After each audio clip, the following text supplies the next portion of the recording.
ವಿಜೇಂದ್ರರನ್ನ ಆಯ್ಕೆ ಮಾಡಿದ್ದು ರಾಷ್ಟ್ರೀಯ ನಾಯಕರು ಅಂತ ಹೇಳಿ ಚಿಕ್ಕಮಗಳೂರಿನಲ್ಲಿ ರೇಣುಕಾಚಾರ್ಯ ಮಾತನಾಡಿದ್ದಾರೆ ಕೆಲವೊಂದಷ್ಟು ವಿಚಾರಗಳನ್ನ. ನೋಡಿ, ವಿಜೇಂದ್ರ ಅವರನ್ನ ಅಧ್ಯಕ್ಷ ಮಾಡಿದ್ದು ನಾವ್ಯಾರೂ ಅಲ್ಲ, ನಮ್ಮ ಅಭಿಪ್ರಾಯಗಳನ್ನೇನು ತಗೊಂಡೇ ಇರಲಿಲ್ಲ.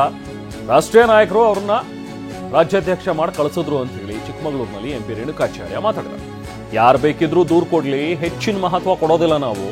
ನಾವು ಯಾರ ವಿರುದ್ಧವೂ ಕೂಡ ಸಮಾವೇಶ ಮಾಡ್ತಾ ಇಲ್ಲ. ಇದು ಪೂರ್ವಭಾವಿ ಸಭೆ, ಮುಂಚೆನೆ ನಿಗದಿಯಾಗಿತ್ತು ಅಷ್ಟೇ ಅಂತ ಹೇಳಿ ರೇಣುಕಾಚಾರ್ಯ ಮಾತಾಡಿದ್ದಾರೆ. ನಮ್ಮ ಸಮುದಾಯಕ್ಕೆ ನಮ್ಮವರೇ ಹಿತಶತ್ರುಗಳಾಗ್ಬಿಟ್ಟಿದ್ದಾರೆ, ನಮ್ಮ ಸಮಾಜದವರೇ ನಮ್ಮ ಸಮಾಜವನ್ನ ಒಡಿತಾ ಇದ್ದಾರೆ. ಒಡೆಯೋ ಕೆಲಸ ಮಾತ್ರ ಅಲ್ಲ, ಛಿದ್ರ ಮಾಡ್ತಾ ಇದ್ದಾರೆ ಅಂತ ಹೇಳಿ ರೇಣುಕಾಚಾರ್ಯ ಮಾತನಾಡಿದ್ದಾರೆ. ಅಮಿತ್ ಶಾ ಅವರಿಗೆ, ಮೋದಿಯವರಿಗೆ, ನಡ್ಡಾಜಿಯವರಿಗೆ ಮತ್ತು ನಮ್ಮ ರಾಷ್ಟ್ರೀಯ ಎಲ್ಲ ನಾಯಕರಿಗೆ, ಸನ್ಮಾನ್ಯ ಯಡಿಯೂರಪ್ಪನವ್ರ ಸಂಘಟನೆ ಎಲ್ಲ ಗೊತ್ತಿದೆ. ವಿಜೇಂದ್ರವರು ಅಧ್ಯಕ್ಷ ಮಾಡಿದ್ದು ನಾವ್ಯಾರಲ್ಲ, ರಾಷ್ಟ್ರೀಯ ನಾಯಕರು.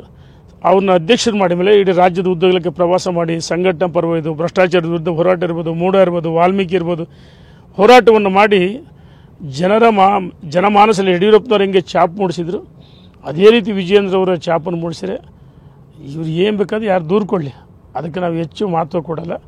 ನಮ್ಮದೇನು ಸಂಘಟನೆ ಒಟ್ಟಾಗಬೇಕು, ಮುಂದೆ ಭಾರತೀಯ ಜನತಾ ಪಾರ್ಟಿ ರಾಜ್ಯದಲ್ಲಿ ಅಧಿಕಾರಕ್ಕೆ ಬರಬೇಕು. ರಾಷ್ಟ್ರೀಯ ನಾಯಕರ ಏನು ತೀರ್ಮಾನ ಮಾಡ್ತಾರೆ ನೋಡೋಣ. ಆದಷ್ಟು ಬೇಗ ರಾಜ್ಯದ ಅಧ್ಯಕ್ಷರು ಘೋಷಣೆ ಮಾಡ್ತಾರಂತ ರಾಷ್ಟ್ರೀಯ ನಾಯಕರ ನಮಗೆ ವಿಶ್ವಾಸ ಇದೆ.